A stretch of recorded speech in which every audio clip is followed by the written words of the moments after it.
दिल्ली की नई सीएम रेखा गुप्ता आज लेंगी पद की शपथ। रामलीला ग्राउंड में दोपहर 12:35 पर होगा शपथ ग्रहण समारोह। रेखा गुप्ता के साथ मंत्री भी लेंगे पद की शपथ। परवेश वर्मा, आशीष सूद, मनजिंदर सिंह सिरसा, पंकज सिंह, कपिल मिश्रा और रविंद्र कुमार लेंगे शपथ। शपथ ग्रहण समारोह में पीएम मोदी, अमित शाह और जेपी नड्डा समेत कई बड़े नेता शामिल होंगे। एनडीए शासित 20 राज्यों के सीएम और डेप्यूटी सीएम भी करेंगे शिरकत। शपथ ग्रहण समारोह में धर्म गुरुओं को दिया गया है न्योता। कई उद्योगपति, फिल्म स्टार और क्रिकेट खिलाड़ी सहित 16,000 से ज्यादा आम लोग भी रहेंगे मौजूद। प्रगति यात्रा के चलते शपथ ग्रहण समारोह में शामिल नहीं होंगे बिहार के सीएम नीतीश कुमार। जेडीयू की ओर से संजय झा और ललन सिंह करेंगे शिरकत। यूपी के सीएम योगी आदित्यनाथ भी दिल्ली सरकार के शपथ ग्रहण समारोह में शामिल नहीं होंगे। यूपी विधानसभा में आज पेश होने वाला है बजट। शपथ ग्रहण के बाद दिल्ली के इंपीरियल होटल में एनडीए नेताओं का होगा लंच। पीएम मोदी भी लंच में रहेंगे मौजूद। शपथ ग्रहण समारोह से पहले रामलीला मैदान की बढ़ाई गई सुरक्षा। समारोह के दौरान 5,000 जवान रहेंगे तैनात। जगह जगह डॉग स्क्वाड की टीमें रहेंगी मौजूद। दिल्ली में आज अर्धसैनिक बलों की 10 कंपनियों के जवान भी रहेंगे तैनात। कानून व्यवस्था और ट्रैफिक कंट्रोल में करेंगे मदद। रामलीला मैदान की ओर जाने वाले रास्तों को आज किया गया डाइवर्ट। सुबह 7 बजे से शाम 4 बजे तक डाइवर्जन रहेगा। दिल्ली में चुनाव के परिणाम आने के 11 दिन बाद हुआ रेखा गुप्ता के नाम का ऐलान। विधायक दल की बैठक में रेखा गुप्ता के नाम पर लगी सर्वसम्मति से मुहर। विधायक दल की बैठक के बाद केंद्रीय पर्यवेक्षक रविशंकर प्रसाद और ओपी धनखड़ ने किया रेखा गुप्ता के नाम का ऐलान। प्रवेश वर्मा ने रखा था रेखा गुप्ता के नाम का प्रस्ताव। रेखा गुप्ता ने समर्थन और आशीर्वाद के लिए पार्टी नेतृत्व का जताया आभार। बीजेपी सांसद मनोज तिवारी ने कहा, महिला सम्मान बीजेपी की प्राथमिकता। दिल्ली बीजेपी विधायक की नेता चुने जाने के बाद रेखा गुप्ता ने एलजी से मुलाकात की। सरकार बनाने के लिए दावा पेश किया। दिल्ली की केयरटेकर सीएम और आप नेता आतिशी ने रेखा गुप्ता को बधाई दी। कहा, विकास कार्यों में उन्हें कोई मदद चाहिए होगी तो मदद के लिए हम तैयार हैं। राजौरी गार्डन से बीजेपी विधायक मनजिंदर सिंह सिरसा का दावा, दिल्ली को बदलने वाली सरकार बनेगी। 12 साल के जनरेशन से सिर्फ झूठ, गंदगी, फर्जीवाड़ा उन्होंने देखा। बीजेपी नेता अशोक गोयल ने कहा, दिल्ली में नई सरकार बनने के बाद दिल्ली प्रदूषण से मुक्त होगी, विकास की गति और तेज होगी। कांग्रेस नेता अलका लांबा ने रेखा गुप्ता के साथ 1995 की तस्वीर शेयर की। डूसू चुनाव में अलका अध्यक्ष और रेखा गुप्ता महासचिव का चुनाव जीती थी। अलका लांबा ने कहा, दिल्ली की जनता से बीजेपी ने बड़े बड़े वादे किए हैं, उम्मीद है वादों को पूरा भी करेंगी। बागेश्वर धाम के पीठाधीश्वर पंडित धीरेन्द्र कृष्ण शास्त्री ने रेखा गुप्ता को बधाइयां देते हुए कहा, जनता को जनार्दन मानकर उनके हित के लिए काम करें।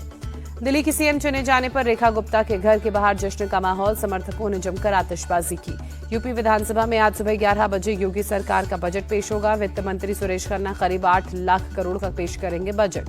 योगी सरकार के दूसरे कार्यकाल के चौथे बजट में प्रदेश को मिल सकते हैं 2 नए एक्सप्रेसवे। प्रदेश के 3 करोड़ से अधिक अनट्रेन्ड श्रमिकों की सहायता के लिए लागू हो सकती है योजना। वित्त वर्ष 2025-26 के बजट में सरकार का फोकस ऑनगोइंग प्रोजेक्ट्स पर रहेगा। बुनियादी विकास, धार्मिक पर्यटन, हाईवे, एक्सप्रेसवे, बेसिक शिक्षा और स्वास्थ्य पर जोर रहने की संभावना। सीएम आवास में सुबह 9 बजे होगी कैबिनेट की विशेष बैठक। वित्त वर्ष 2025-26 के बजट का कैबिनेट से होगा अनुमोदन। राहुल गांधी का आज से 2 दिवसीय रायबरेली का दौरा। जगतपुर ब्लॉक में राणा बेनी माधव की प्रतिमा का अनावरण करेंगे। राहुल गांधी महिला कार्यकर्ताओं और छात्रों के साथ बैठक करेंगे। लालगंज में मॉडर्न रेल कोच फैक्ट्री का भी निरीक्षण करेंगे। नालंदा में आरजेडी नेता तेजस्वी यादव ने सीएम नीतीश पर निशाना साधा। कहा, नीतीश अब बिहार चलाने में सक्षम नहीं, राज्य के विकास के लिए उनके पास कोई विजन नहीं। तेजस्वी ने कहा, बिहार में लगातार अपराध बढ़ रहा है, सरकार अपराधियों को जेल से छुड़वाने का काम कर रही है। सीएम हाउस में अपराधी मिलते बैठते हैं। नीतीश कुमार को पुरानी गाड़ी बताने पर भड़के जेडीयू प्रवक्ता राजीव रंजन। तेजस्वी से पूछा, क्या लालू यादव को स्क्रैप में डालेंगे, क्योंकि लालू यादव नीतीश कुमार से पहले से राजनीति कर रहे हैं। प्रयागराज महाकुंभ का 39वां दिन, अब तक 56 करोड़ 75 लाख लोगों ने संगम में लगाई डुबकी। केंद्रीय वित्त मंत्री निर्मला सीतारमण ने त्रिवेणी संगम में स्नान किया। विधि विधान से मां गंगा की पूजा की। महाराष्ट्र के सांसद और डेप्यूटी सीएम एकनाथ शिंदे के बेटे श्रीकांत शिंदे पहुंचे प्रयागराज। पार्टी के कई नेताओं और कार्यकर्ताओं सहित पवित्र संगम में आस्था की डुबकी लगाई। केंद्रीय मंत्री राम मोहन नायडू ने त्रिवेणी संगम में स्नान किया। कहा, मैं इस अवसर को खोना नहीं चाहता था। यूपी कांग्रेस चीफ अजय राय ने संगम में लगाई आस्था की डुबकी। विधि विधान से की पूजा अर्चना। राहुल गांधी का महाकुंभ जाने का फिलहाल कोई प्लान नहीं। अमेठी से सांसद किशोरीलाल शर्मा ने दी जानकारी। बिहार के गया में प्रयागराज जाने वालों की भारी भीड़। प्रशासन की पुख्ता व्यवस्था के बावजूद ट्रेन में चढ़ने को लेकर दिखी अव्यवस्था। ट्रेन के पायदान पर यात्रा कर रहे लोग। महाकुंभ में स्नान के बाद वाराणसी पहुंच रहे श्रद्धालु काशी विश्वनाथ मंदिर में बाबा भोले का ले रहे आशीर्वाद। सीपीसीबी यानी सेंट्रल पोल्यूशन कंट्रोल बोर्ड ने एनजीटी को दिए रिपोर्ट में बताया, त्रिवेणी संगम में गंगा और यमुना का पानी नहाने लायक नहीं है। पानी में फीकल कोलीफॉर्म नाम का बैक्टीरिया तय मानक से ज्यादा। सीपीसीबी ने प्रयागराज में 9 से 21 जनवरी के बीच कुल 73 अलग अलग जगहों से सैंपल इकट्ठा किए। 6 मानकों पर जांच के बाद गंगा और यमुना नदी का पानी नहीं नहाने लायक बताया गया। सीएम योगी ने सीपीसीबी की रिपोर्ट को खारिज किया। कहा, संगम का पानी स्नान के लायक भी और आचमन के लायक भी है। सीएम योगी ने कहा, फीकल कोलीफॉर्म बैक्टीरिया के बढ़ने से कई कारण होते हैं। महाकुंभ को लेकर दुष्प्रचार किया गया। सीएम योगी ने विपक्षी नेताओं पर निशाना साधा। कहा, उनको महाकुंभ का आयोजन फालतू लगता है। भव्य महाकुंभ का आयोजन अगर अपराध है तो मैं करता रहूंगा। सीएम योगी ने कहा, वोट के लिए महाकुंभ का विरोध करना विपक्षी दलों की मजबूरी है। जो प्रयागराज महाकुंभ में आया वो भूखा नहीं गया। सीएम योगी ने कहा, 2013 के महाकुंभ में कई घोटाले हुए। उस समय कुंभ में चेंजिंग रूम तक नहीं बनाए गए थे। 1954 के कुंभ में तो 800 से ज्यादा श्रद्धालुओं की मौत हुई थी। सीएम योगी ने विपक्ष पर तुष्टीकरण का आरोप लगाया। कहा, उन्हें अक्षयवट और सरस्वती कूप के बारे में नहीं पता, लेकिन अकबर के किले के बारे में जरूर पता है।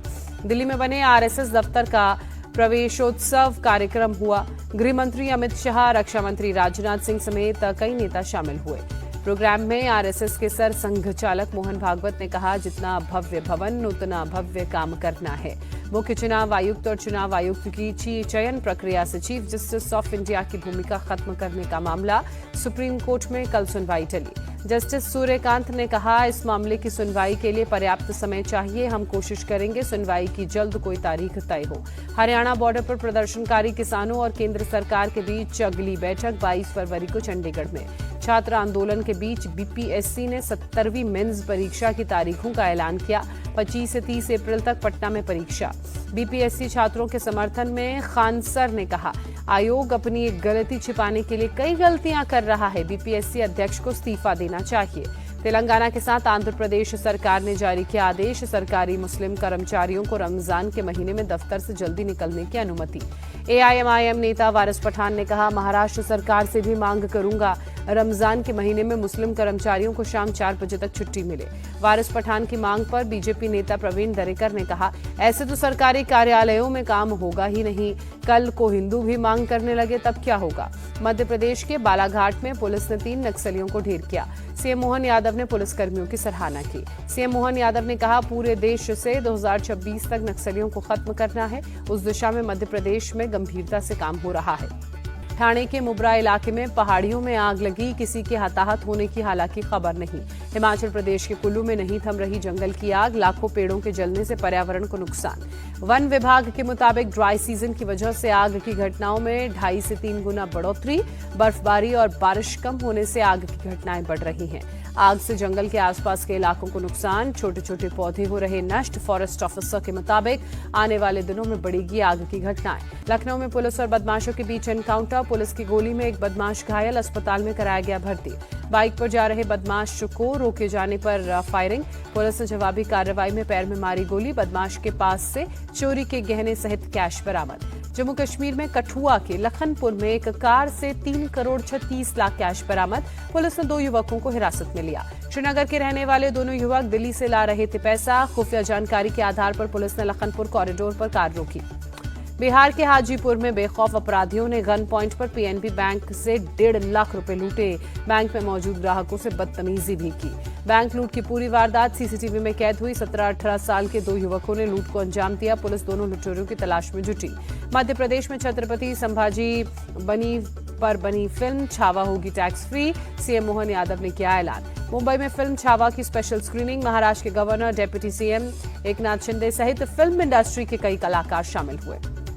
राजस्थान में भारत मिस्र संयुक्त सैन्य अभ्यास साइक्लोन 3 जारी, 23 फरवरी तक चलेगा अभ्यास। दिल्ली एनसीआर में देर रात हुई हल्की बारिश के बाद बढ़ सकती है ठंड। शिमला के नारकंडा में स्कीइंग करने पहुंचे लोगों के बीच मायूसी छाई। बर्फबारी कम होने की वजह से लोग नहीं कर पाए स्कीइंग। चैंपियंस ट्रॉफी में टीम इंडिया आज अपने अभियान की करेगी शुरुआत। आगाज भारत और बांग्लादेश के मुकाबले से होगा। दुबई इंटरनेशनल क्रिकेट स्टेडियम में भिड़ंत, दोपहर 2:30 बजे मैच। चैंपियंस ट्रॉफी में न्यूजीलैंड ने पाकिस्तान के खिलाफ बरकरार रखा अजेय रहने का रिकॉर्ड। ओपनिंग मैच में 60 रनों से हराया। न्यूजीलैंड ने पहले बल्लेबाजी कर 320 रन बनाए। लक्ष्य का पीछा करने उतरी पाकिस्तान की टीम 260 रन ही बना पाई। आईसीसी वनडे रैंकिंग में बड़ा बदलाव। शुभमन गिल बने नंबर 1 बल्लेबाज, महीश तीक्ष्णा नंबर 1 गेंदबाज। शुभमन ने बाबर आजम तो महीश तीक्ष्णा ने राशिद खान को पीछे छोड़ा। वनडे रैंकिंग के टॉप 10 खिलाड़ियों में भारत के 4 बल्लेबाज, नंबर 3 पर रोहित शर्मा, नंबर 6 पर विराट कोहली और नंबर 9 पर श्रेयस अय्यर काबिज।